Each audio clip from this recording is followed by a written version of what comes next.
So what's the recipe for helping diabetic patients manage their blood sugars better? Penn State University took a look at that, and here we are the day before Thanksgiving, and we're going to be talking about going into the produce aisle. We'll get started here in a minute. The information you hear on the Nutrition Shop Health Talk with Dr. Len is strictly educational and is not intended to diagnose or treat any disease. Any healthcare decision should be discussed with your health professional. And now, here is Dr. Len. So, there's a lot of good takeaways from this message, but they're also going to be talking to you about a voucher program, and I'll tell you a little insight into the voucher program, at least from the state of Pennsylvania where this study was done. Good concept, usually abused. We'll talk about that right after our national anthem.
Again, good afternoon to you and happy Thanksgiving from all of us at the Nutrition Shop.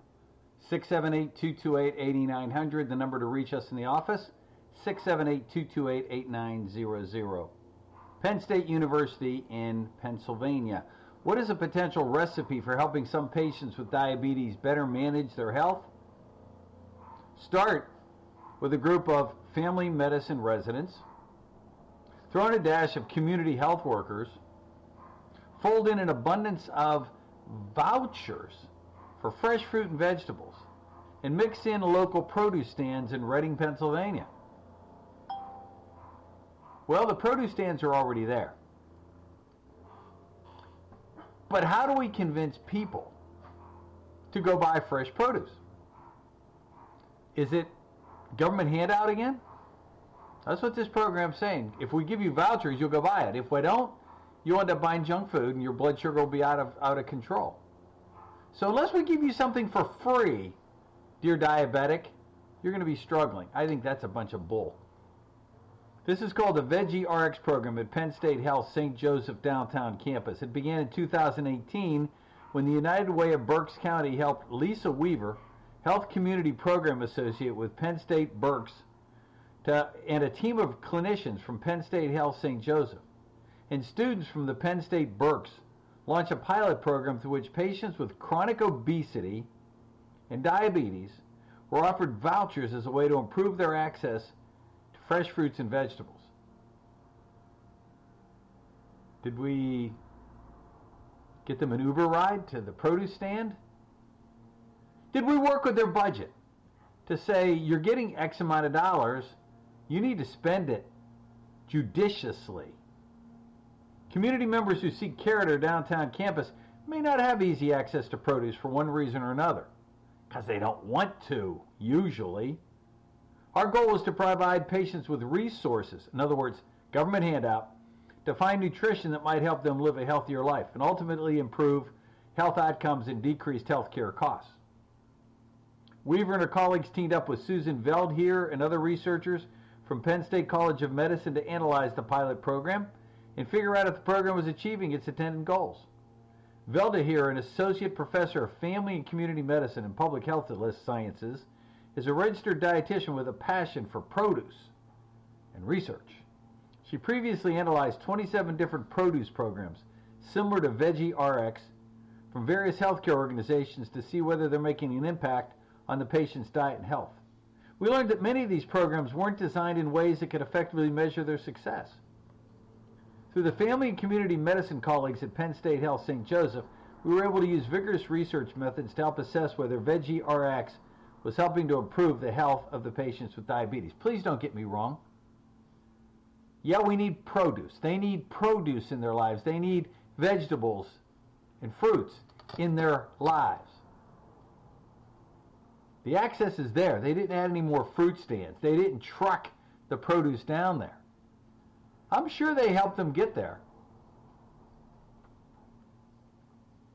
But at some point we need to teach people how to become accountable for this. The VeggieRx team worked with researchers to answer some key questions coordinators had about the program. Were patients with chronic disease learning better nutrition? No. Were they redeeming the vouchers they received? Absolutely, and I'll tell you a little bit about that in a second. Was it helping them reduce their blood pressure or blood sugar levels? For 7 months, the researchers followed the participants who were at least 18 years of old with a diagnosis of type 2 diabetes that met certain clinical criteria. Doctors gave the participants vouchers that could be redeemed for produce from certain vendors at 3 farmers markets in downtown Reading. One at the you don't need to know that. The participants, a significant portion of them from Hispanic or Latino, received an initial set of produce vouchers valued at $2 each and received more when they showed up for diabetes self-management education sessions. That's a good idea. The classes, led by a dietitian, translated into Spanish by a community health worker, covered topics ranging from food preparation and nutrition to physical exercise.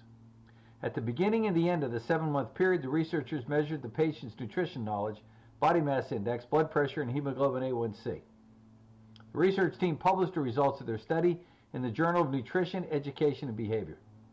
Between July of 18 and December of 19, more than 22,000 vouchers were redeemed, equaling $45,000 in produce being purchased from the Reading area retailers and vendors. 78% of the distributed vouchers were redeemed. 3 out of 4. That's a high redemption rate compared to what other similar studies have reported. We also found that the voucher redemption was significantly related to a decreased hemoglobin A1C. The research team has big plans for VeggieRx. They're converting to a hybrid in-person and virtual format for participants in light of the COVID-19 pandemic. Food access and food insecurity is a worry for many residents in Reading, Weaver said. We hope that providing easier access to fresh, nutritious produce will lead to lifestyle changes and better health. $45,000 in produce vouchers. The question is, how many different people were involved in this study? In other words, how much was each one consuming? Now, let me just tell you this, and I hate to sound like Debbie Downer over this, because in essence, it's not a bad idea.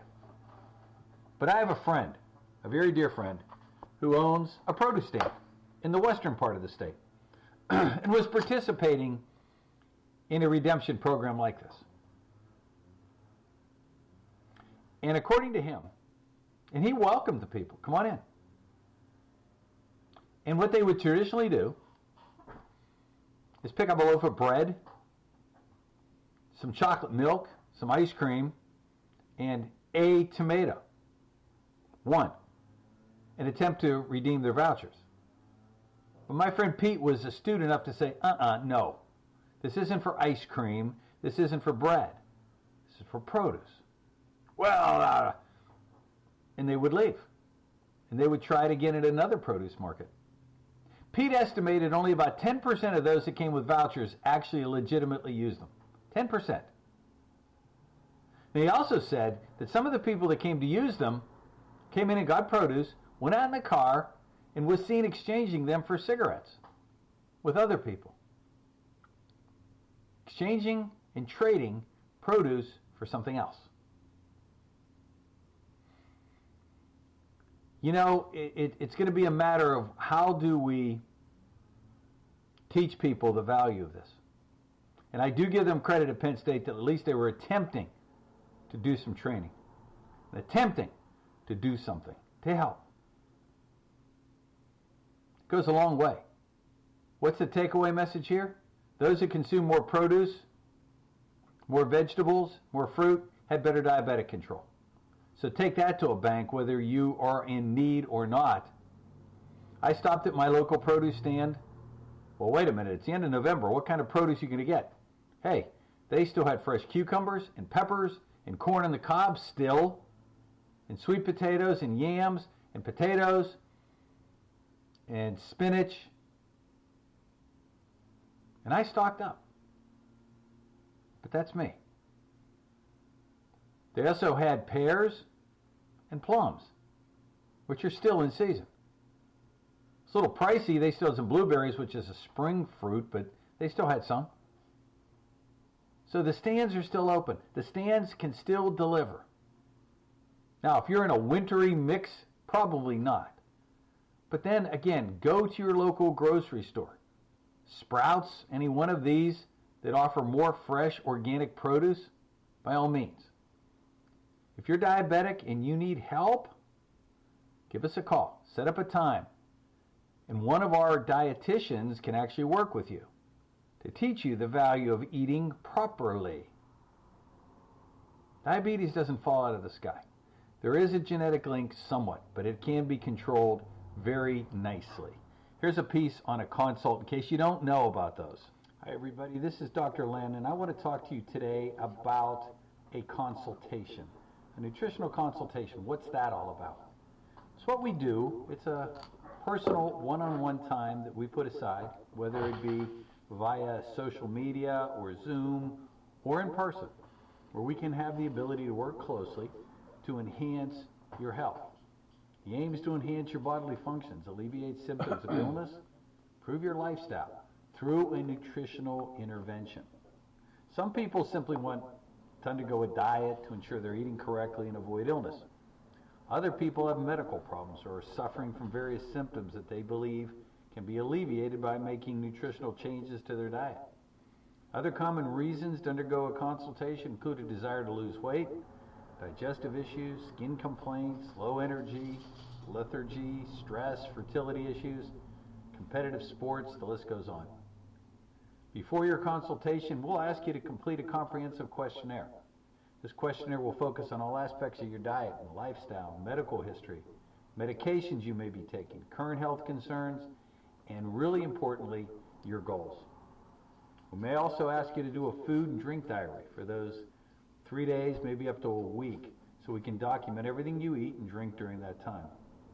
Once you've completed this questionnaire, we'll look it over, and then we'll have a one-on-one consultation, usually about an hour to an hour and a half. And during that time, you'll talk through the questionnaire and diary as well as discuss your lifestyle, your current exercise regimen, your health concerns, your family medical history, your existing symptoms, and really importantly, again, your goals. You can also discuss underlying emotional issues that may be affecting your mood, eating patterns, lifestyle. During this in-depth discussion, you may be asked to do some functional tests, saliva, blood, etc., to try to pinpoint specifically what's going on. Once we have a full and complete picture of your current nutritional, physical, and emotional situation, we'll develop a plan for you. That may involve some nutritional dietary issues, working with our dietitian, working with our chef, or supplements. We can add those to the regimen as well. Vitamins, minerals, fiber, fatty acids, amino acids. But to get the most out of a nutritional consultation, you need to be as frank and honest as you can. The more complete picture that we have of what's going on in your system, the better that we can help you. If you're interested in getting started, give us a call, 678-228-8900, or reach out to us through our website at thenutritionshop.net. Good information as always. That number to reach us at the office, 678-228-8900. Happy Thanksgiving. We will be closed Thursday and Friday. Be back in the office on Saturday. God bless you, folks. Have a great, healthy Thanksgiving, and we'll see you back here soon. Eat your produce. Take care.